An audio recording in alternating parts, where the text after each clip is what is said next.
Everyone.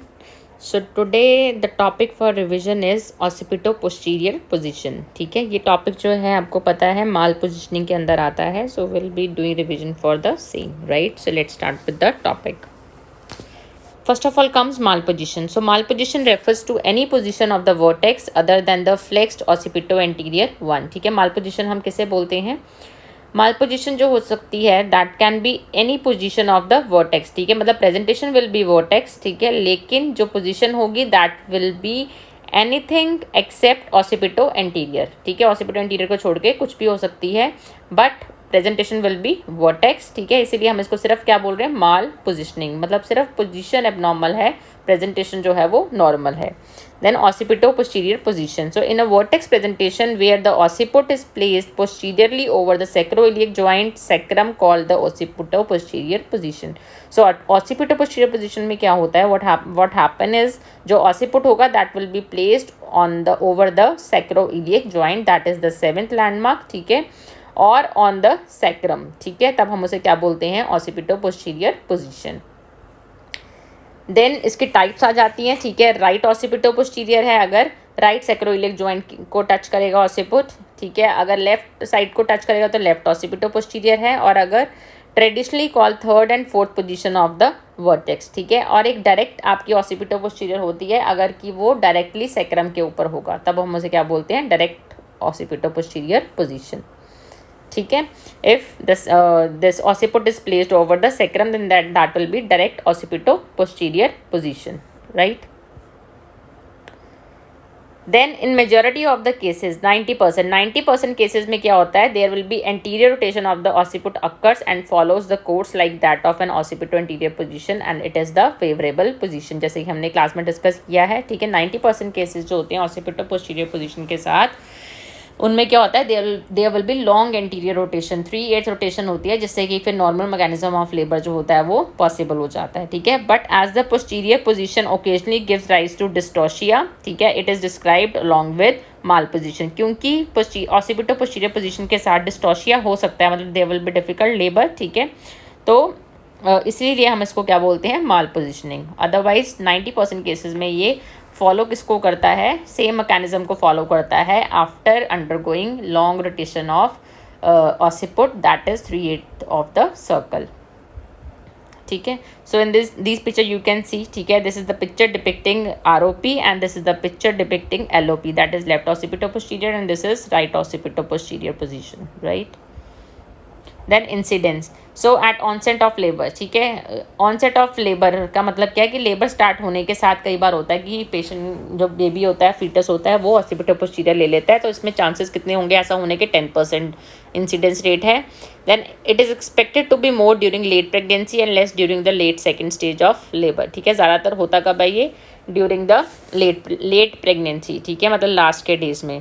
Then right occipito posterior is 5 times more common than left occipito posterior. ROP जो है वो ज़्यादा common है कंपैरिजन टू एलओपी.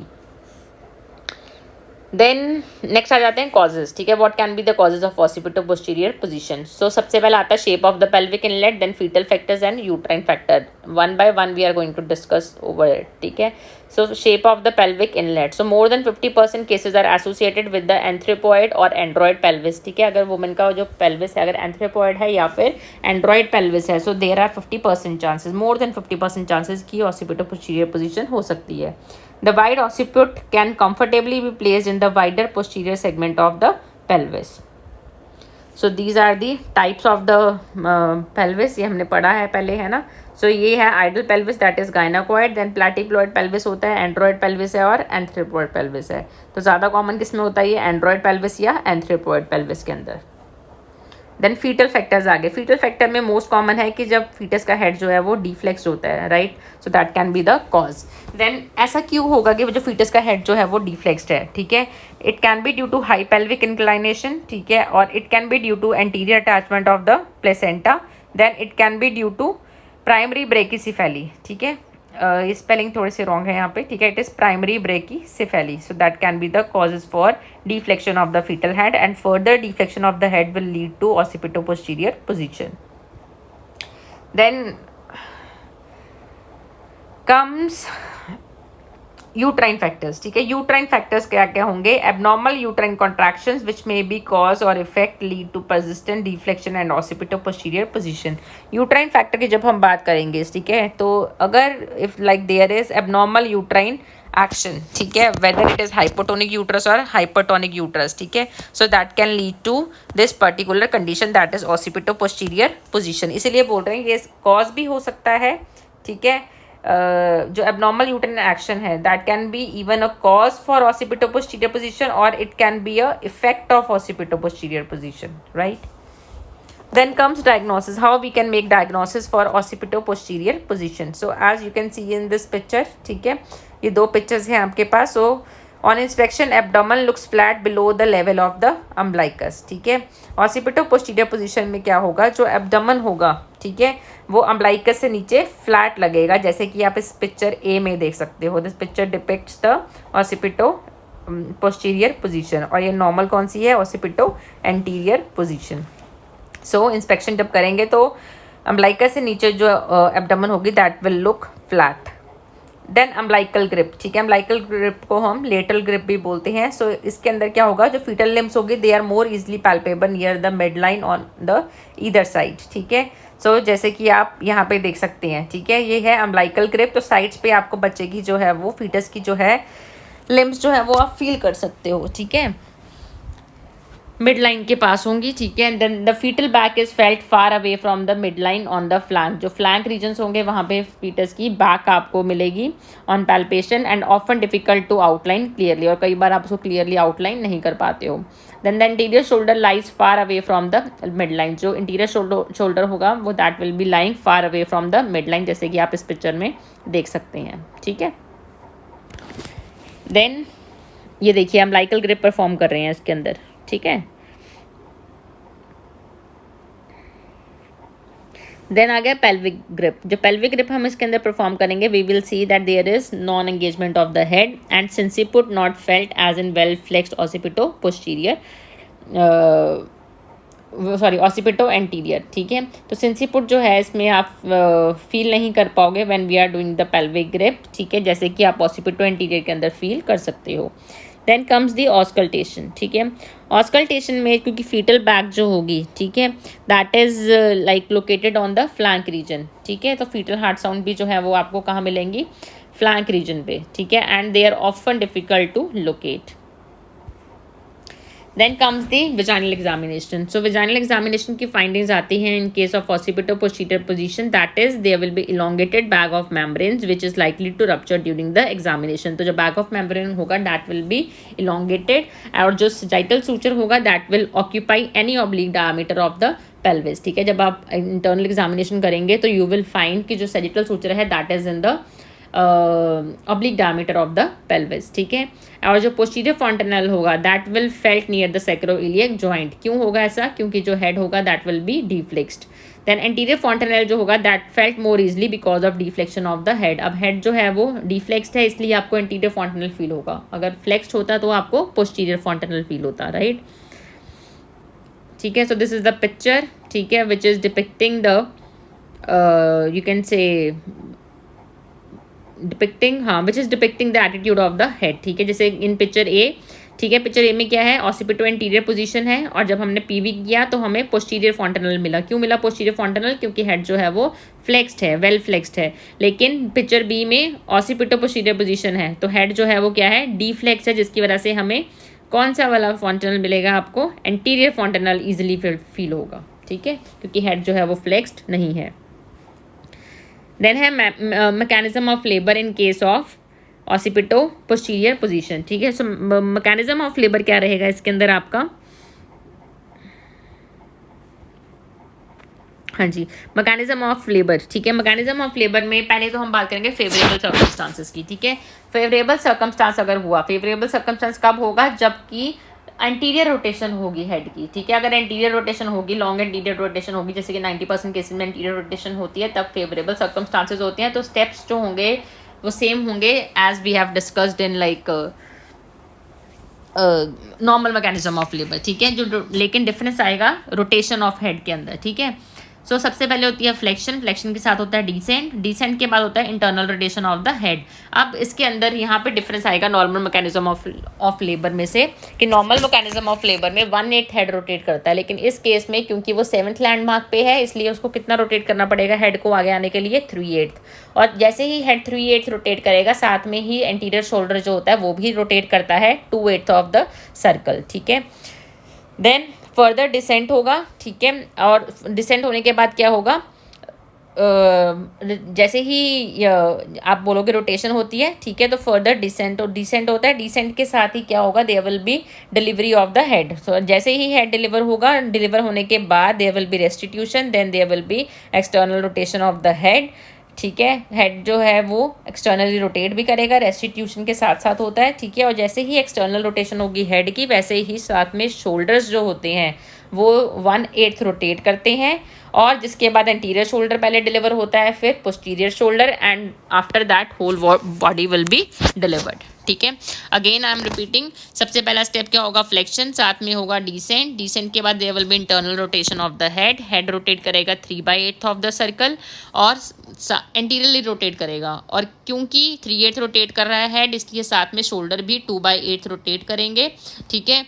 और जैसे ही इंटरनल रोटेशन हो गई तब क्या होता है, क्राउनिंग, क्राउनिंग के बाद क्या होता है, extension of the head, head जो है वो डिलीवर हो जाएगा, जिसके बाद क्या होता है, रेस्टिट्यूशन, रेस्टिट्यूशन के साथ ही क्या होगा, external rotation of the head. और जैसे ही हेड एक्सटर्नली रोटेट करता है साथ में इंटरनली रोटेट करेंगे shoulder, that is 1/8 of the circle, और जिसकी वजह से एंटीरियर शोल्डर जो है वो डिलीवर हो जाता है, followed by posterior shoulder, and whole of the body will be delivered. Then आ गया इन अनफेवरेबल सर्कमस्टांसेस, ठीक है। ये अभी थोड़ा हम डीप में इसको डिस्कस करेंगे क्योंकि हम पहले क्लास में कर चुके हैं वैसे ये, ठीक है। फेवरेबल देखिए कौन सा है, जब लॉन्ग रोटेशन हो रही है 3/8 ऑफ द सर्कल, मतलब कि इस पॉइंट से उठ के, ठीक है, इस पॉइंट से हाँ जी, इस पॉइंट से उठ के यहाँ तक इसको आना है, ठीक है, और ऑसिपुट को, तो हम इसे क्या बोल रहे हैं, 3/8 रोटेशन ऑफ, इसे हम क्या बोल रहे हैं, लॉन्ग रोटेशन। तो ये फेवरेबल सर्कमस्टांस है जिसमें अभी हमने मैकेनिज्म डिस्कस किया। बाकी क्या है, अनफेवरेबल सर्कमस्टांसेस, ठीक है।